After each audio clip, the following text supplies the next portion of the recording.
Every day, something dramatic happens in the Caribbean that affects our lives. We'll give you the details. We'll give you the facts on Caribbean Perspective with Eddie Frederick.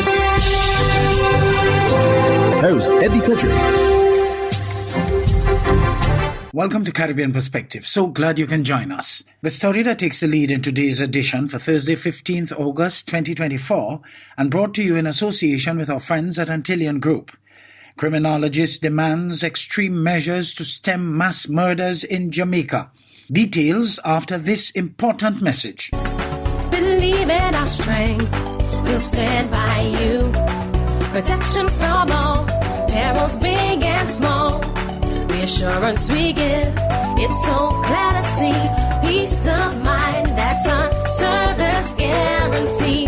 We look after all our family. Yes, we do at every opportunity. Antillean Group, underwriters of all classes of insurance solutions for your protection and investment. Live well financially.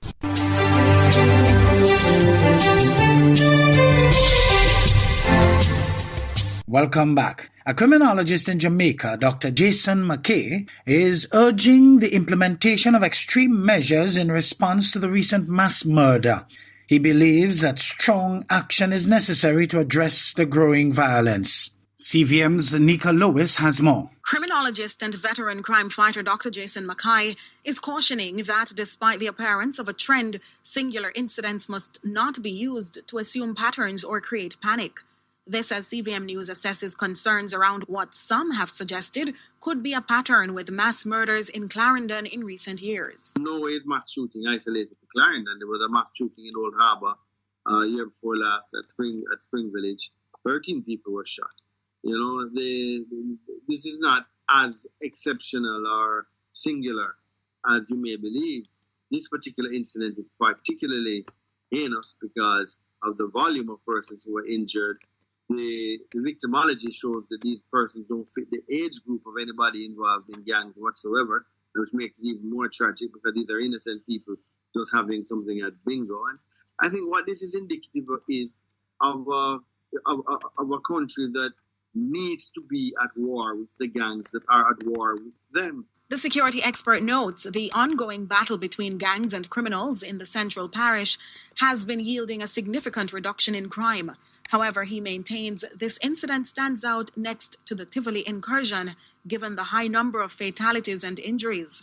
But is society its own enemy in the war on criminals? This country is not yet engaged in a war against the gangs as a unified body, you know. There's currently a number of institutions in this country that are very, in my way, offer a lot of support to gangs. In the way they approach things. I think the police force and the army are very much at war with the gangs, and I think segments of the society that are adding assistance are at war with the gangs, particularly the persons who live in those communities, which are the victims of the gangs, are at war with the gangs. But Jamaica as a whole, populace, is not at war with the gangs, and that is the reason why it is going to take such a long time to make them impotent. Dr. McKay says curbing these heart-wrenching incidents will require some extreme measures. Approach it like a country at war with a terrorist group, the way that Colombia did with their terrorist groups, the way that Colombia did with their narcotic traders, would be a good example. The way that El Salvador is dealing with their gangs now is something to look on. Ecuador has taken certain steps. Jamaica is the only one really, not becoming extreme in their fight against the gangs. And I think that, I'm impressed in what is happening, and I think what is happening is indicative of very responsible, hardworking policing. But if you want something to be extreme, to kind of put a stop to this once and for all, you have to become extreme. The expert describes the incident as sad and a terrible blow to Jamaicans. Nika Lewis, CVM News. Venezuelan ambassador to St. Lucia, Leif Escalona, says that coverage of Venezuela's elections by several international media outlets paint a very inaccurate picture of the situation on the ground in Venezuela. She went through great pains to explain how the electoral process works and what is actually transpiring in Venezuela. Miriam Montoute of the DBS News World reports. The Venezuelan embassy in St. Lucia is disturbed by what it deems as false information being spread by international media on the July 28, 2024 Venezuelan elections. Venezuelan Ambassador Life Escalona says that claims by the international media that the election was government-controlled and that opposition candidate Edmundo Gonzalez is the winner are false. She explains that the Venezuelan electoral process is 100% automated. Voters at the polling stations would go to a machine to vote. The machine would then print a paper with the information on the candidate which the voter selected. This paper would then be put in a box. Escalona says that once the voting process is completed, the final result of each machine is printed. The voting, counting, and tallying processes are audited and certified with the participation of representatives from each political party and observers present during the voting process. Each representative would then sign off on the final results. It's about the manipulation that the media is trying to show, and everybody said the second candidate is the winner. But we have our Electoral National Council, who is only one institution responsible to offer the final result. And at the same date of the elections, at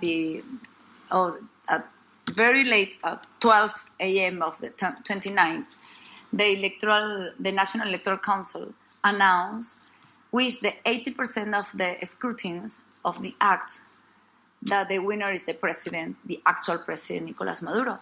Escalona says the CNE, or the National Electoral Council, is the only body responsible for publishing Venezuela's election results. However, she says the National Electoral Council was the subject of several malicious cyber attacks on its system in an attempt to impede and slow down the tallying of results. The CNE always publishes the total and disaggregated results by polling stations within 30 days of the election. Despite the CNE's website being down, the opposition posted its ballot count online, which shows Gonzalez receiving double the number of votes as Maduro. Per minute is more than 500 different attacks. It's like when you have a program and everybody's trying to use it at the same time, it's not possible to open. And this one is the situation with our National Electoral Council, because they don't have, in this particular moment, the website operating. They don't have the website that they normally used after the elections. They presented in public, they put all information in this website, but in this particular moment it's not possible because we have the cyber attack. The first report from the CNE states that Nicolás Maduro received 51.20% of the votes, whilst Edmundo Gonzalez received 44.20%. Escalona says the opposition did not recognize the election results. Moreover, she says that the protests highlighted by international media are not an ongoing situation. Rather, she says the protests against re-elected President Nicolás Maduro were quickly subdued within 48 hours. She says international media are not highlighting that there have been several rallies celebrating Maduro. Escalona says that Venezuela is an independent sovereign state that has its own constitution governing its elections. She says other countries need to respect the country's election outcome. This one is not accepted for the majority of the Venezuelan people, because we have our institutions, we have our voters, we have our system. The majority of the people of Venezuela participated. 59% of Venezuelan voters participated in this process. And we have to respect this vote. To clarify the elections, President Nicolás Maduro filed a contentious electoral appeal before the Electoral Chamber of the Supreme Court of Justice in response to the destabilization attempts by opposition candidate Gonzalez. This move by Maduro is also an attempt to clarify the cyber attacks on the CNE. All 10 candidates were required to present their evidence to the Supreme Court. According to Escalona, all have presented except Gonzalez.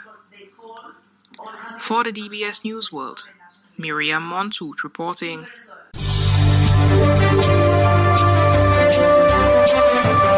You're listening to Caribbean Perspective with Eddie Frederick, in association with our friends at Antillean Group, underwriters of all classes of insurance solutions for your protection and investment. Live well financially. The hurricane season is now upon us, so we as Caribbean people need to remember to think safety and be prepared.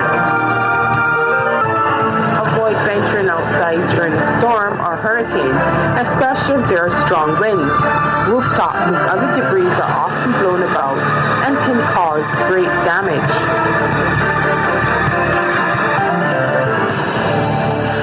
Trinidad and Tobago's minister in the Ministry of National Security, Keith Scotland, is promising to arrest the crime situation in Tobago.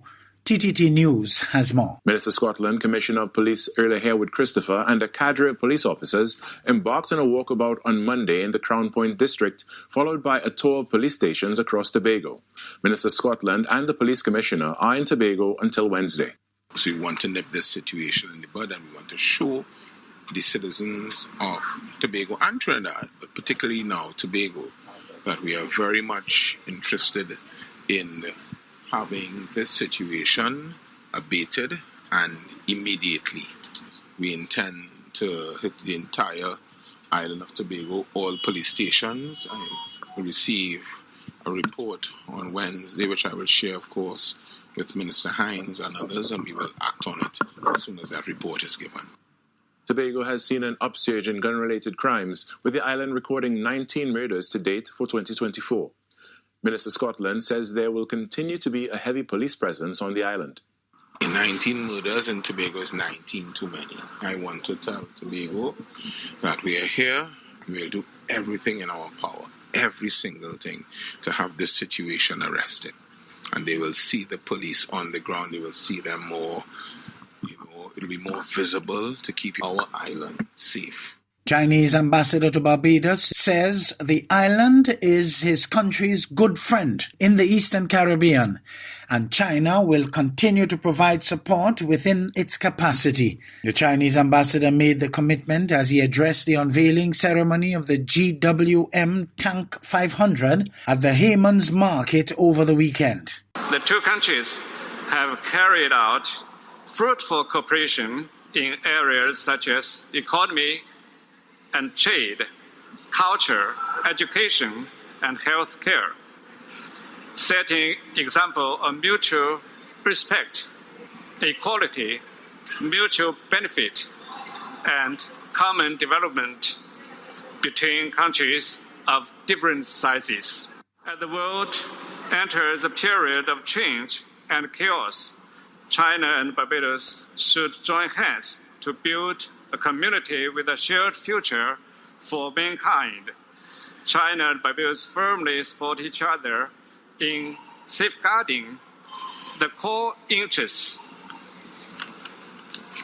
Further deepen practical cooperation in investment, finance, blue economy, digital economy, and green development within the framework of Belt and Road cooperation, and expand people-to-people and cultural exchanges in tourism, education, and other fields.